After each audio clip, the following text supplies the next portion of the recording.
You have been assigned to help at a dispensing site, sometimes called a POD, which stands for Point of Dispensing. This site will be used to provide medications and/or vaccinations to the public due to an emergency event occurring in the area. The overall goal at the dispensing site is to provide medication or vaccine to a large number of people in a very short time. Dispensing medications and/or vaccines in large numbers takes many people, such as yourself, performing a variety of jobs. Remember, there are no small roles to play in this event, no small jobs.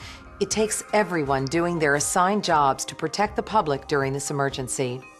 As a volunteer at a dispensing site, you may be asked to do one or more of the following: moving boxes and supplies, directing individuals throughout the site, organizing and keeping track of paperwork, data entry, directing traffic outside the dispensing site, and other similar tasks.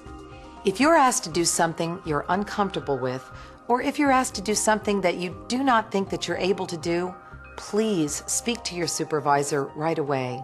This can be a stressful or confusing time for many, so part of your job is to be helpful and friendly to everyone as they proceed through the site. Please listen carefully to all information provided by the designated person in charge. This may include the number of hours you're asked to help, that is, the length of your shift, the approximate number of people expected to come through the site during your shift, what medications, for example, antibiotics or vaccine, that designated staff will be dispensing at the site, and additional information on what has happened to cause a public health emergency. Please take a moment to look over any fact sheets or materials that you've been provided.